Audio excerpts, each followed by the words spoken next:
Today we are going to study about the new topic known as penicillin.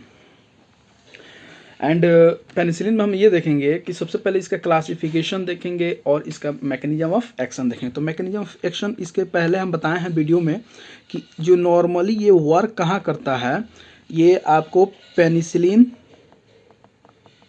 Binding protein पे ये work करता है, और दूसरा जो वर्क करता है वो करता है आपके ऑटोलाइसिन इनहिबिटर्स पे. ऑटोलाइसिन इनहिबिटर पे ये वर्क करता है. तो दो जगह ये वर्क करता है. और ये क्या करता है, अगर मान लीजिए कि अगर पेनिसिलिन बाइंडिंग प्रोटीन से अगर ये बाइंड करता है, अगर पेनिसिलिन, तो ये क्या नहीं होने देगा, ट्रांसपेप्टाइडेशन नहीं होने देगा. इसको कह सकते हैं क्रॉस लिंकिंग नहीं होने देगा. जब ये क्रॉस लिंकिंग नहीं होगा तो जो अब बैक्टीरिया में क्या हो जाएगा, जब ये क्रॉस लिंकिंग नहीं हो पाएगा तो सेल वॉल की जो इंटीग्रिटी क्या हो जाएगी, मेंटेन नहीं रह पाएगी. Cell wall integrity not maintain. जब सेल वॉल की इंटीग्रिटी मेंटेन नहीं रह पाएगी तो hyper osmotic burst of what bacteria, and this leads to the killing of bacteria. और ऑटोलाइसिन इनहिबिटर की बात करें तो ऑटोलाइसिन, ये नॉर्मली जो ऑटोलाइसिन है इसका वर्क यह है ना कि ये रीमॉडलिंग करता है, रीमॉडलिंग ऑफ सेल वॉल. अगर ये सेल वॉल का रिमॉडलिंग अगर नहीं हो पाता, अगर वो इनहिबिट कर देता है पेनिसिलिन, तो रिमॉडलिंग नहीं हो पाएगा, तो फिर क्या हो जाएगा, ये हाइपरऑस्मोटिक बर्स्ट करेगा, फिर बैक्टीरिया क्या हो जाएगा, किल हो जाएगा. तो ये है इसका मैकेनिज्म ऑफ एक्शन. और इसकी क्लासिफिकेशन में देखते हैं. जैसे मान लीजिए जो पेनिसिलिन जो है, पेनिसिलिन नॉर्मली हम इसमें 3 पार्ट में इसको क्लासीफाई कर रहे हैं. एक है इसमें कि नैरो स्पेक्ट्रम, अच्छा है नेचुरल पेनिसिलिन, या इसको हम नॉर्मली कहेंगे कि ये है narrow spectrum.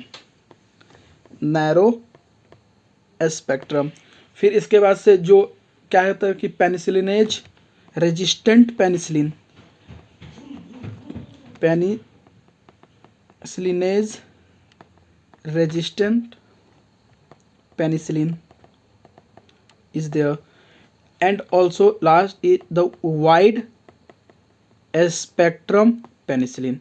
Wide spectrum penicillin, जिसमें कि हम लोग पढ़ेंगे, जैसे ये भी 3 टाइप में क्लासीफाई होता है स्ट्रक्चर के बेसिस पे. 3 टाइप में ये क्लासीफाई होता है. और इसकी क्लासिफिकेशन में एक हो जाएगा कार्बोक्सी पेनिसिलिन हो जाएगा, एक हो जाएगा अमाइनो पेनिसिलिन, और एक हो जाएगा यूरिडो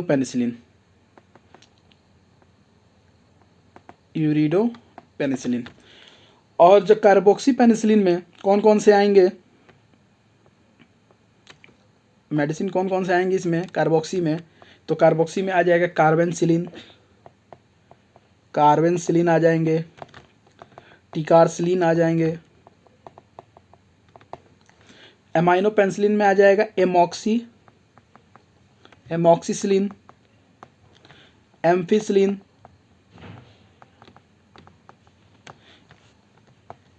और आ जाएगा वैकेमसिलिन. जब यूरिडो पेनिसिलिन की बात करते हैं तो इसमें आता है पिप्रेसिलिन,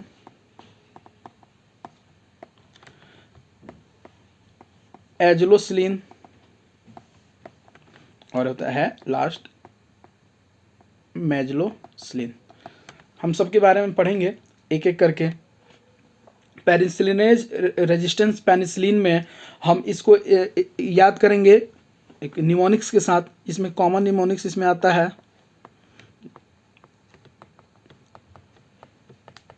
कंडम, जो है इसका निमोनिक्स है. और सी फॉर होता है cloxacillin, oxacillin, N for nafcillin, और डी फॉर आ जाएगा डाइक्लॉक्सासिलिन. O फॉर नथिंग, और M फॉर मैथिसिलिन।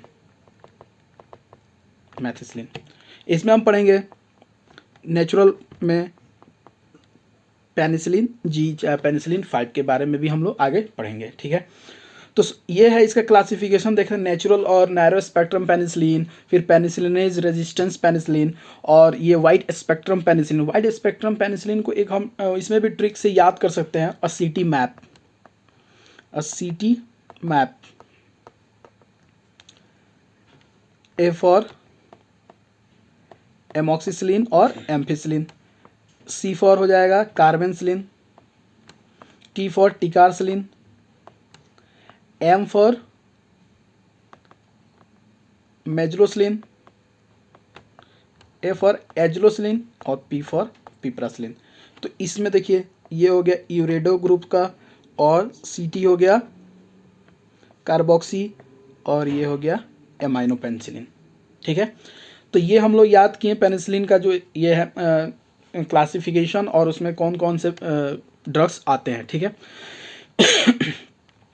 अब पढ़ेंगे, हम स्टार्ट करते हैं सबसे पहले इसमें हम पेनिसिलिन से, और पेनिसिलिन में इसमें हम कुछ कॉमन पॉइंट देखेंगे। जैसे मान लीजिए सबसे पहले हम नॉर्मली बात करते हैं पेनिसिलिन जी के बारे में। पेनिसिलिन का इसमें हम इसको क्लासीफाई करते हैं, जैसे पहले पेनिसिलिन जी के बारे में पढ़ेंगे, इसके बाद से कॉमन जो मतलब फार्माकाइनेटिक्स होता है पेनिसिलिन का वो क्या होता है, जिसमें कि हम लोग पढ़ेंगे उसके बारे में। जैसे कि मान लीजिए एब्जॉर्प्शन के बारे में उसके पढ़ेंगे, फिर उसके हम पढ़ेंगे आपको जैसे कह सकते हैं डिस्ट्रीब्यूशन कैसे होता है, फिर उसका मेटाबॉलिज्म कैसे होता है, एक्सक्रीशन कैसे होता है। इसके बाद हम लास्ट जो है टॉपिक में पढ़ेंगे उसका साइड इफ़ेक्ट्स क्या हैं, ठीक है। तो सबसे पहले हम बात करते हैं नेचुरल पेनिसिलिन जी के बारे में। पेनिसिलिन जी के बारे में, तो पेनिसिलिन जी जो होता है सबसे ओल्डर मतलब जो पेनिसिलिन है, और इसमें की बात है कि ये नैरो स्पेक्ट्रम है। नॉर्मली ये क्या होता है ना कि ग्राम पॉजिटिव बैक्टीरिया पे ये वर्क करता है, ग्राम निगेटिव पे नहीं करता है। इसके पहले लेक्चर में हम बताया था कि क्यों नहीं वो ग्राम निगेटिव पे ज़्यादा करता है, क्योंकि ग्राम निगेटिव जो बैक्टीरिया है उसके जो आउटर मेम्ब्रेन में क्या होता है, आउटर प्रोटीन मेम्ब्रेन जो होता है, मेम्ब्रेन प्रोटीन होता है, वो क्या होता है, वो लिपिड सोल्यूबल होता है, जिसमें कि ये मतलब अलाउ नहीं करता है पेनिसिलिन को कि उसमें एंट्री करे। लार्ज मॉलिक्यूल होता है तो उसमें मान लीजिए जो पोरिन्स है, ठीक है, तो उसके पोरिन्स के थ्रू वो क्रॉस नहीं कर पाता है, तो जिसके कारण वो पेनिसिलिन बाइंडिंग प्रोटीन से बाइंड नहीं कर पाएगा, तो फिर वो अपना इफेक्ट शो नहीं करेगा। तो हम सबसे बात करते हैं जो पेनिसिलिन की कुछ इसमें क्या होता है लिमिटेशन ये है कि जब हम इसको हम पैरेंटरल रूट से लेते हैं, मतलब वो ओरल इफेक्टिव नहीं होता है, ओरल नो इफेक्टिव, ओरली ये इफेक्टिव नहीं है। कारण क्या है कि जब हम ओरल अगर इसको हम लेते हैं इस ड्रग्स को, तो ओरल लेने में क्या है ना कि जब ये पेनिसिलिन क्या होता है, जब ये पेनिसिलिन जब स्टोमक में पहुंचेगा, ठीक है, मान लीजिए ये जब पेनिसिलिन है और ये कहाँ गया, स्टोमक में गया, ठीक है, तो यहाँ का जो मीडियम है वो है एसिडिक मीडियम। तो एसिडिक मीडियम के कारण क्या होता है, चाहे इसको कह सकते हैं लो पीएच पे क्या होता है कि ये जो पेनिसिलिन है वो रिएक्ट करने लगेगा किसके साथ, वाटर के साथ ये रिएक्ट कर जाएगा एट लो पीएच पे। और जब वाटर के साथ वो रिएक्ट करेगा तो वो ब्रेक कर देगा लैक्टम रिंग्स को। लैक्टम रिंग्स ही रिस्पॉन्सिबल होता है, ठीक है। पेनिसिलिन में एक लैक्टम रिंग्स होता है, 4 एटम रिंग्स होता है लैक्टम रिंग्स, इसके बारे में हम देखेंगे। तो इस लैक्टम रिंग को क्या करता है, वो ब्रेक कर देता है। अब उसके चलते क्या है, जब वो ब्रेक होगा तो जो इस ड्रग्स की जो इफिकेसी है वो क्या हो जाएगी, इसके चलते क्या हो जाएगा, ड्रग्स की जो इफिकेसी है वो ख़त्म हो जाएगी। तो फिर ये ड्रग्स है इफ़ेक्टिवली वर्क नहीं कर पाएगा। इसलिए हम इसको ओरल प्रीफर ना करके हम क्या देते हैं, इसको पैरेंट्रल रूट से देते हैं, पैरेंट्रल रूट से। लेकिन कुछ ऐसे हैं ड्रग्स जो कि मतलब क्या है, इसको आगे मॉडिफाई किया गया और इसमें हम देखे गए हैं कि जो कि ओरल इफ़ेक्टिव है। तो ओरल इफ़ेक्टिव जो है कौन कौन से है, ओरल इफेक्टिव इसको बनाया गया, ओरल इफेक्टिव, और चाहे इसको कह सकते हैं एसिड रेजिस्टेंट, ठीक है, एसिड लेबाइल। ये जो पेनिसिलिन जी है एसिड लेबाइल इसको कह सकते हैं, एसिड लेबाइल। अब हम बात करते हैं ओरल इफेक्टिव कौन कौन से हैं, ठीक है। तो इसके लिए भी हम मतलब इसमें याद कर सकते हैं कि इसमें आते हैं पेनिसिलिन वी, ठीक है, ऑक्सासिलिन, ऑक्सासिलिन के बाद से आ जाएगा डाइक्लोक्सासिलिन, इसका क्लोक्सासिलिन,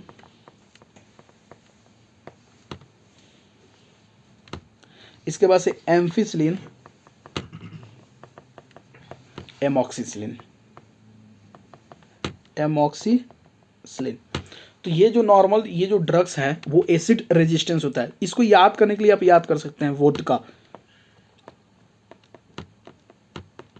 तो क्लोक्सासिलिन को हम इसको के मान लेते हैं यहाँ पे, ठीक है, के इसको यहाँ पे मान लीजिए क्लोक्सासिलिन ऐसे याद कर लीजिए। तो V penicillin V, O D K और ए, ठीक है। ये वोडका से हम याद कर लिए कि ओरल इफेक्टिव और एसिड रेजिस्टेंस कौन सा एंड पेनिसिलिन है, तो ये चीज़ हम यहाँ से याद कर लिए। और ये जो मेनली जो हम पेनिसिलिन जी होता है वो बीटा लैक्टमेज मतलब सेंसिटिव होता है बीटा लैक्टमेज से। बीटा लैक्टमेज के बारे में हम पढ़ेंगे। और इसमें क्या होता है कि नॉर्मली जो ये पेनिसिलिन जी है वो हम यूज करते हैं प्रोफाइलेक्सिस ट्रीटमेंट के लिए। मान लीजिए कि प्रोफाइलेक्सिस ट्रीटमेंट जैसे कि हमको ग्रुप ए स्ट्रिप्टोकोकस इन्फेक्शन है तो उसके मतलब हम प्रोफाइलेक्सिस के लिए हम ये ड्रग्स पेनिसिलिन जी को यूज करते हैं।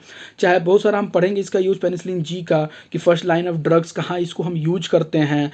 और मेनली अगर बात करते हैं कि इसको फर्स्ट लाइन कहाँ यूज करते हैं, फर्स्ट लाइन ट्रीटमेंट के लिए हम कहाँ यूज करते हैं, तो ये आपको जैसे कि लिस्ट्रा इन्फेक्शन में भी हम यूज करते हैं। लेकिन इसका जो ड्रग ऑफ चॉइस है लिस्ट्रा का वो होता है आपका एम्फिसिलिन। इसका लेकिन ड्रग ऑफ चॉइस क्या होता है, एम्फिसिलिन। ये फर्स्ट लाइन ऑफ ट्रीटमेंट है। आप कह सकते हैं एक्टिनोमाइसिटीज़ में भी हम यूज कर सकते हैं, एक्टिनोमाइसिटीज़ में यूज कर सकते हैं। फिर हम साइफिलिस में इसका हम अलग से लेक्चर देखेंगे कैसे साइफिलिस में जैसे प्राइमरी सेकेंडरी टर्शियरी, ठीक है, लैटेंट और ये सब फेज में कैसे ये मतलब साइफिलिस में वर्क करता है और कितने अमाउंट में हम ये देते हैं साइफिलिस में ट्रीटमेंट के लिए, ठीक है। और जो बात करते हैं टेटनस में, उसको टेटनस में भी यूज करते हैं हम। फिर इसको मेनिंजोकोकस इन्फेक्शन में, मेनिंजोकोकल इन्फेक्शन में भी हम इसको कैसे यूज करते हैं ये हम देखेंगे। फिर हम एंथ्रेक्स में भी ये यूज करेंगे। तो इसका जो है नॉर्मली हम जो फर्स्ट लाइन ट्रीटमेंट की बात करते हैं तो ये सब में हम करते हैं, ठीक है। इसका अगर हम बात करें तो एक ट्रिक से याद करते हैं last man, last man LASTMA और N जो है ऐसे ही एंथ्रेक्स वाला से N, ठीक है। तो इसको हम फर्स्ट लाइन ट्रीटमेंट में पेनिसिलिन जी को हम यूज कर सकते हैं। अब बात आती है जो ये पेनिसिलिन जी है, ठीक है, तो मान लीजिए ये तो चीज़ हम ओवरकम कर, लेकिन पेनिसिलिन जी का जो अनदर जो मतलब प्रॉब्लम क्या है कि वो शॉर्ट एक्टिंग है, ठीक है। वो क्या है, शॉर्ट एक्टिंग। मान लीजिए हमें मतलब उस जैसे पेनिसिलिन जी का जो वर्क है कि हमारे बॉडी में चाहिए कि वो मतलब 5-6 घंटे तक वर्क करे। लेकिन क्या है कि प्रॉब्लम क्या है कि ये जो मेडिसिन है, जो पेनिसिलिन है, वो आपके 1-1.5 घंटे में ही क्या होता है बॉडी से अपने एक्सक्रीट हो जाता है, ठीक है। तो वो नॉर्मली मतलब इफ़िशिएंटली फंक्शन वो नहीं कर पा रहा है, ठीक है। तो इस चीज़ के लिए, इस चीज़ को ओवरकम करने के लिए मतलब शॉर्ट एक्टिंग से हम इसको, अगर हम इसको लॉन्ग एक्टिंग तक बनाएं तो उसको हमको कुछ इसमें मॉडिफिकेशन करना पड़ेगा। और वो मॉडिफिकेशन के लिए हम देखेंगे कैसे इस शॉर्ट एक्टिंग को हम लोग एक लॉन्ग एक्टिंग में बना दें। तो या कि इसके स्ट्रक्चर में हम कुछ मॉडिफाई करें या कि हम उसको जो बॉडी से जहाँ से निकल रहा है उसको हम रोक दें। तो दो मतलब प्रोसेस है कि हम जिसके चलते हम इसका जो लेवल है हम अपने बॉडी में बढ़ा सकते हैं और इससे हम फंक्शन करवा सकते हैं। तो जिसमें कि हम सबसे पहले देखेंगे शॉर्ट एक्टिंग क्यों है, क्योंकि क्या है ना कि जो पेनिसिलिन है उसका जो रीनल ट्यूबुलर सिक्रीशन जो है, रीनल ट्यूबुलर सिक्रीशन है वो ज़्यादा है। रीनल ट्यूबुलर सिक्रीशन क्या है, वो ज़्यादा है। जैसे समझिए कि ये है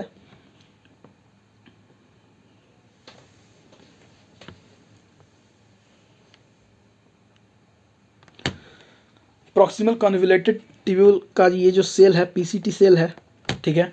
और पीसीटी सेल और जो ये साइड है आप ये देख रहे हैं, इधर ब्लड है, ठीक है, और इस साइड में आपका यूरिन है, ठीक है। यूरिन यहाँ से मतलब जो ल्यूमिनल पार्ट है, ठीक है, वो जहाँ से यूरिन पाथवे से निकल रहा है, ठीक है। तो यहाँ पे क्या होता है, इस यूरिन से इसमें पास हो रहा है कौन, यूरिक एसिड, यूरिक एसिड है इसमें, ठीक है। अब इसको थोड़ा सा ध्यान से समझते हैं। और यहाँ जो ब्लड में क्या है कि अगर हम बाहर से अगर कोई ड्रग्स देते हैं, जैसे इसको हमको सिक्रीशन रोक देना है कि ये मतलब बाहर निकले नहीं, यूरिन में ना जाए, तो उसके लिए हम क्या करेंगे कि इसे देखिए, इसे एक यहाँ पे एक ट्रांसपोर्टर है और यहाँ पे एक ट्रांसपोर्टर है, इस ट्रांसपोर्टर का नाम है यूरेट ट्रांसपोर्टर, ये है यूरेट, ठीक है। ये जो है नॉर्मली OAT1 ट्रांसपोर्टर और OAT3 ट्रांसपोर्टर। जैसे OAT मतलब organic acid transporter, organic acid transporter, ठीक, इसको ध्यान से समझिएगा। अब क्या है प्रोवेंसिड, इसमें हम एक मेडिसिन देते हैं प्रोवेंसिड। प्रोवेंसिड जो है नॉर्मली ये यूज होता है क्रॉनिक हाइपर यूरेसीमिया में, अच्छा क्रॉनिक गाउट में हम इसको यूज करते हैं। वो क्या करता है, वो यूरेट ट्रांसपोर्ट को नॉर्मली यहाँ पे ये वर्क करता है, ठीक है। और इसका जो पीसीटी से क्या होता है कि यूरिक एसिड जो यूरिन में है, ठीक है, उसको ये ऑब्जॉर्व कराता है। लेकिन नॉर्मली जब हम प्रोबेंसिड दिए हैं, इसमें हम प्रोबेंसिड दिए हैं, तो ये प्रोबेंसिड यहाँ पे वर्क किया और इस यूरिक एसिड को क्या सेल में एब्जॉर्ब नहीं होने दिया, ठीक है। अब ये एब्जॉर्ब नहीं होगा तो ये यूरिन के थ्रू क्या हो जाएगा, यूरिक एसिड बाहर निकल जाएगा। तो मेन जो एक्शन है, रिजॉर्प्शन नहीं होता है यूरिक एसिड का, तो वो यूरिन के थ्रू क्या हो जाएगा, वो बाहर निकल जाएगा। लेकिन प्रोवेंसिड का सिर्फ एक यही काम नहीं है, वो काम यहाँ भी करता है, इस चैनल ट्रांसपोर्टर पे भी वर्क करता है कि ये क्या होता है जब हम प्रोवेंसिड देते हैं, ठीक है, तो वो एक कंपटीशन करता है किसके, एस्पिरिन के साथ, ठीक है, सॉरी इसके साथ क्या नाम है, पेनिसिलिन के साथ। तो वो पेनिसिलिन को क्या करने देता है कि बाहर आने नहीं देता है। सबसे पहले क्या है कि मान लीजिए एस्पिरिन हो गया, ठीक है, और कह सकते हैं प्रोवेंसिड हो गया, तो इस पे ये जो वर्क करेगा, ठीक है, तो इसको क्या कर देगा, ब्लॉक कर देगा, इससे पहले ये पास होने की कोशिश करेगा, ठीक है। तो ये जब दोनों ब्लॉक कर देगा तो इसके ब्लॉकेज के चलते क्या होगा ना कि जो हम लोग पेनिसिलिन लिए थे वो बाहर निकलेगा नहीं, सेल में जाएगा नहीं कि बाहर जाए, तो इसका जो अमाउंट है वो ब्लड में क्या होने लगेगा, बढ़ेगा। अब एक्सक्रीशन नहीं हो रहा, इसको निकला नहीं जा रहा, सिक्रीशन नहीं हो रहा है, ठीक है, तो वो ज़्यादा से ज़्यादा क्या होगा, अब वो ब्लड में बढ़ेगा। तो ये सिर्फ इसके नहीं होता, जैसे मान लीजिए एस्पिरिन और प्रोवेंसिड लेते हैं, तो इसके चलते क्या होता है ना कि अन्य कुछ ऐसी दवा है जैसे सिफेलोस्पोरिन, वो भी इसका अमाउंट बढ़ेगा। चाहे एक और हो सकता है मीथोट्रेक्सेट, तो ये अलग है थोड़ा, मीथोट्रेक्सेट, तो ये भी सब पाथवे को ये बंद कर देता है। तो इसके चलते एस्पिरिन और प्रोबेंसिड अगर लेते हैं तो सिफेलोस्पोरिन और मीथोट्रेक्सेट का भी अमाउंट क्या होने लगेगा, शरीर में बढ़ सकता है अगर उसके साथ हम लोग ले रहे हैं तो, ठीक है।